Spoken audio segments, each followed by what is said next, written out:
বলশায় নম বলশায় বিষ্ণুপ্রভ দিনী চরণ কৃষ্ণের সত্যবোধ নাই কি করে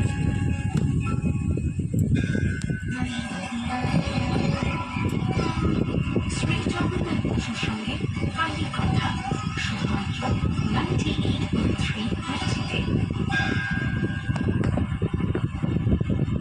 অং রক্তম ভুজং চরম শ্রী ভগবতম ভজামি পদ্মং তদা ভয় পরাং মানে তুমি দ্রুত চলতে পারো, সর্ববস্তুকে তুমি গ্রহণ করতে পারো, চোখ নেই তবু তুমি সবকিছু দেখতে পারো, কান দিয়ে তাও তুমি শ্রবণ করে, তিনি সবকিছু আমরা জানেন অথচ পার হয়ে গেছে অনেকক্ষণ ব্রহ্মবিদ্রম কি বলছে? উঠেছি উঠে গীতা পড়লাম দেরি হয়ে গেল গীতা পড়লাম সূক্ষ্ম অপেক্ষাও সূক্ষ্মতর, আমি আর আগে কীভাবে মেডিটেশন করতে হয় কীভাবে তিনি জীবের বুদ্ধির রিচার্জ করতে হয় রিচার্জ মানে সুপ্রিম পাওয়ার পরমেশ্বরের অনুগ্রহের সাধক, সে সর্বসংকল্প ভগবানের সঙ্গে যোগ স্থাপন করা দেখতে পেয়ে সকল দুঃখ জয় করেন। আমি ভগবানের সঙ্গে জগন্নাথ উপনিষদ কথিত সেই অক্ষরাদি বীর্যন্তন পরব্রহ্মের আমি আত্মা শান্ত এইসব শাস্ত্র বর্ণিত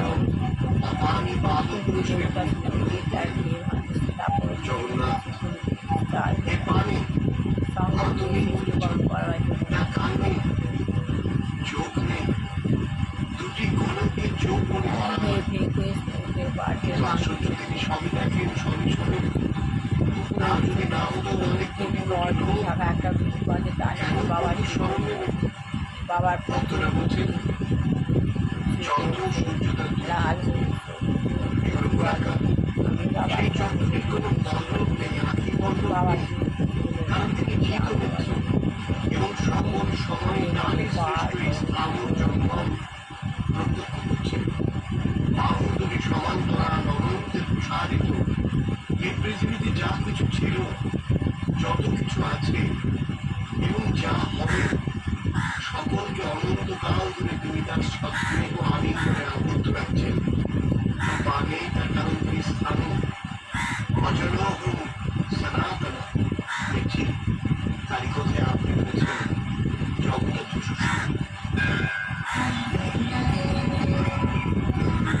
শ্রী জগন্নাথ বসুর সঙ্গে কালী কথা শুধুমাত্র 98.3 ম্যাচিতে।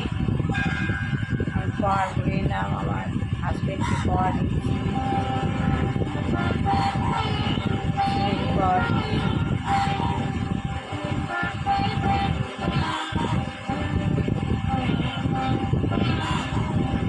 আমার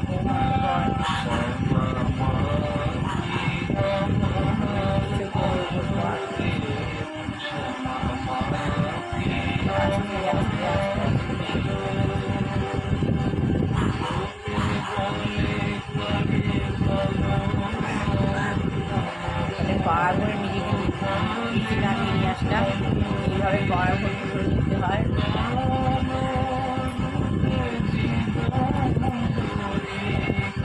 পাওয়ার মানে সুপার পাওয়ার সুপ্রিম পাওয়ার পরমাত্মার সঙ্গে যোগ স্থাপন করা সুপ্রিম পাওয়ার এটাকে বলে এই পাওয়ার শক্তির ভাণ্ডার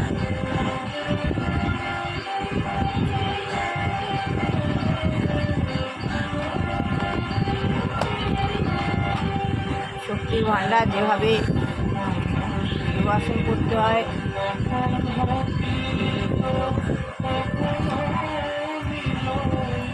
অনেক বেনিফিট আছে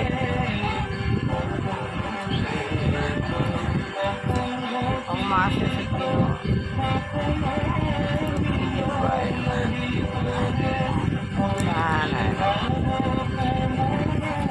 গীতা গীতা গীতা আমার অন্তর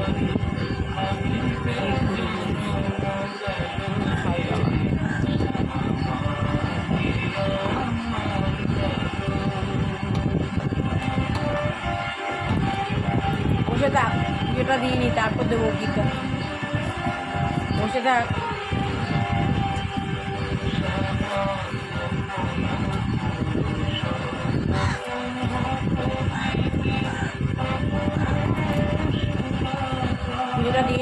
দেবো।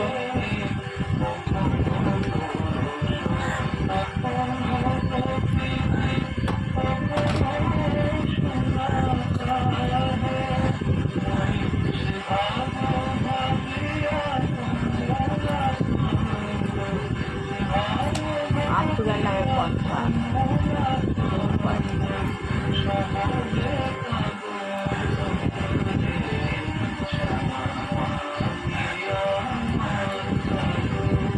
ভগবানের মন্ত্র, ভগবানের নাম গান করা, এটি অনেক পাওয়ার আছে। মানুষ যখন তখন শরীর খারাপ হচ্ছে, মরে যাচ্ছে, কিন্তু এসব মন্ত্র পড়বেন, গীতা পাঠ করবেন, ভগবানের নাম গান করবেন, এগুলো সনাতন ধর্ম, এগুলো রোজ করার রীতি আছে। এগুলোতে কোনো একঘেয়েমি আসে না। যারা বলে একঘেয়েমি, তাদের মধ্যে অনুভূতি নেই। এগুলো আজ রোজ করবেন, রোজ নতুন।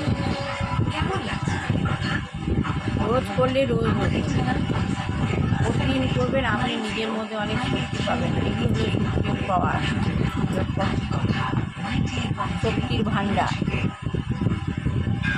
আপনি নিজের শরীরকে সুস্থ রাখতে পারবেন, এতে শরীর অনেক সুস্থ রাখে। যেমন ব্যায়াম, যোগ ব্যায়াম, এটাও একটা আসন, যোগাসন। প্রফেসর কটবক্সি বলছেন, যদি কেউ বিশ্ববিদ্যালয়ে ছাত্র না হয়ে শ্রমিক বা চাষির ছেলে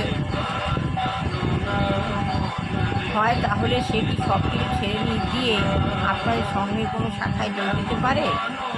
আমি আগেই বলেছি, গোপাল বলছে, আমি আগেই বলেছি, আমার এই প্রচার বিশ্বের সব জায়গাতে ব্রাহ্মণ গড়ে তোলার জন্য। কেননা আজকের জগতে ব্রাহ্মণের খুবই অভাব। এখন কোনো ব্রাহ্মণ বলে কেউ নেই। যখন কেউ আন্তরিকভাবে আমাদের সঙ্গে যোগ দিতে চায়, আমরা সবসময়ই তাকে গ্রহণ করি। যেই যোগ দেয় না কেন, আমরা গ্রহণ করি। তবে আমাদের সঙ্গে যোগ দেওয়ার পর তাকে ব্রাহ্মণ্য গুণে অধিকারী হয়ে ব্রাহ্মণত্ব লাভ করার জন্য সচেষ্ট করতে হবে। যদি কেউ তাদের দলে যোগ দেয়, তাকে ব্রাহ্মণত্ব গুণ লাভ করার জন্য সচেষ্ট হতে হবে।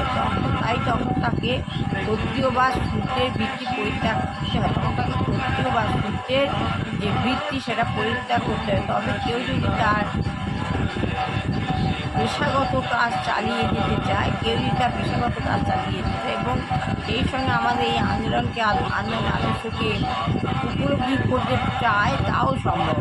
তো অনেক অধ্যাপক আন্দোলনে যোগ দিয়েছেন, অনেকে এই আন্দোলনে যোগ দিয়েছেন, তারা বিদ্যালয়ে অধ্যাপনা গ্রহণ করেছেন। সেই সঙ্গে আমাদের এই আন্দোলনের সঙ্গে যুক্ত থেকে আমাদের আদর্শ নিয়ে অনুশীলন করেছে। ওনাদের যে আদর্শ, সেই আদর্শ অনুশীলন করেছে। হার্ডওয়ার্ড হুইলার নামে ওহিও স্টেট ইউনিভার্সিটির একজন অধ্যাপক। হার্ডওয়ার্ড হলেন ওহিও স্টেট ইউনিভার্সিটি, একটা প্রতিষ্ঠান। এর অধ্যাপক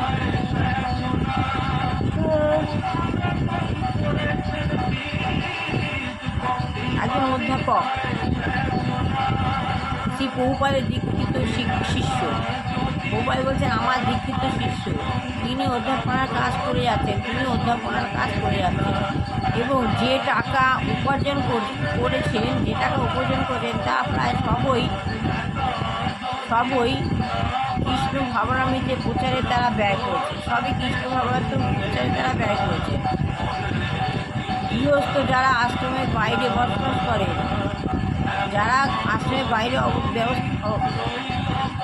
বসবাস করেন, গৃহস্থ, তারা তাদের উপার্জনের অর্ধেক টাকা সংঘকে দান করেন। তারা তাদের উপার্জনের বেশি টাকাটাই সংঘকে দান করেন।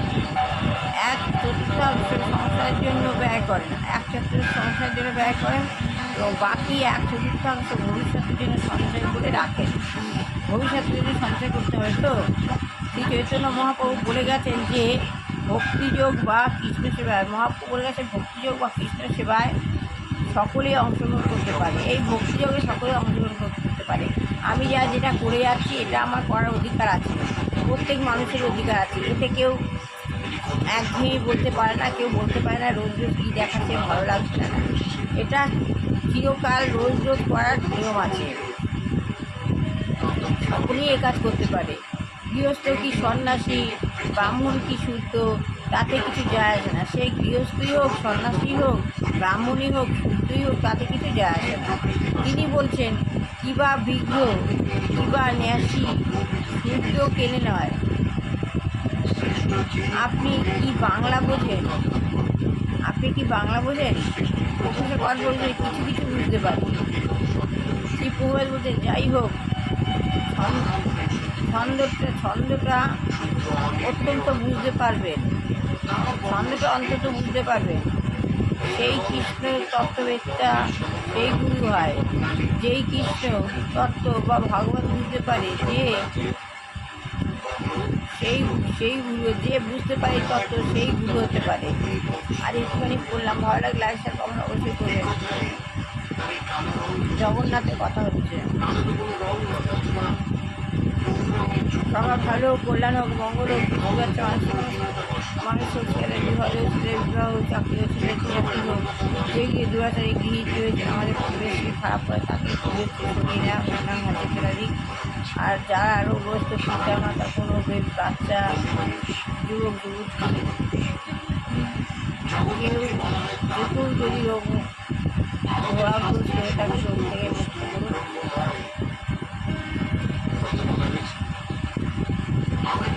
ভগবানের নাম আজকে মাত্র শেষ হলো। হরে কৃষ্ণ হরে কৃষ্ণ, হরে রাম রাম রাম, হরে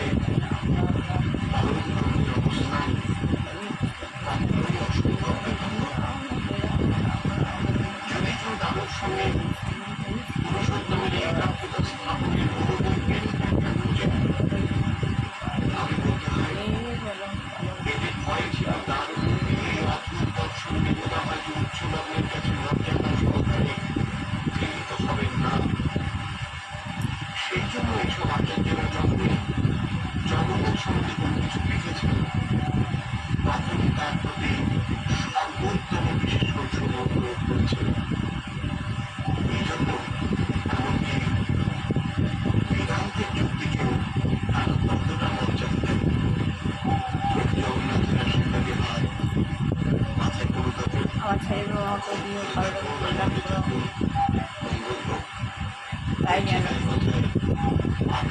আমার ছেলে বৌমাকে ভালো করলাম, সকল থেকে দূরে রেখো, খারাপ পথে থেকে দূরে রেখো, শত্রু দমন করো, তাদের কর্মে যেন উন্নতি হয়।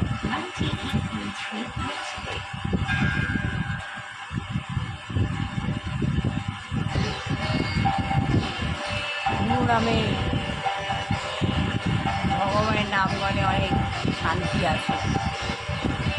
ওই গল্পটার মতো গুরু শিষ্য,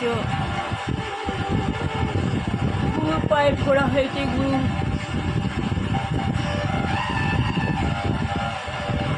পায়ে ফোড়া হয়েছে। গুরু বলছে আমার এই পায়ে ব্যথা, এই পায়ে ব্যথা। ওরা শিষ্যদের বলছে যে আমার এটা ভালো হয়ে যাবে, কী করে হবে, যদি কেউ এটা মুখ দিয়ে চষে তবে আমার এটা ভালো হবে। কেউ তো করতে চাচ্ছে না। সে বাইরে একটা রাখাল বালক ছিল, সেই রাখাল বালক ঘুরে ঘুরে ঘুরে চিলাতে আসছে, সবাই গুরুদেবের কাছে যেতে দিচ্ছে না। গুরুদেবের কাছে এসে বলছে গুরুদেব আমি আপনার পায়ে রক্ত আমি দিয়ে নেবো। তখন গুরুদেব তাই করলো। গুরুদেবের রক্ত একটা কাপড় বাঁধা ছিল পায়ে, হাঁটু দিয়ে, সেখান দিয়ে সেটি গুরুদেবের রক্ত টেনে নিল। তখন গুরুদেব বলছে গুরুদেব আপনার শরীরের রক্ত এত মিষ্টি, তাহলে আপনার কথা না কতই মিষ্টি, আপনার সংস্পর্শ না কতই মিষ্টি, আপনার নিজের বাণী, প্রতিষ্ঠিত বাণী না কতই শান্তি। আমার গুরু বলছেন যে এই আমার যোগ্য শিষ্য। তখন সেই গুরুদেবের যোগ্য শিষ্য হয়ে উঠল। গুরুদেব বলছে আমার এখানে কোনো পূজক না, এটা হচ্ছে গুরুদেব পায়ে হাঁটুতে একটা আম বেঁধে রেখেছিলেন, সেই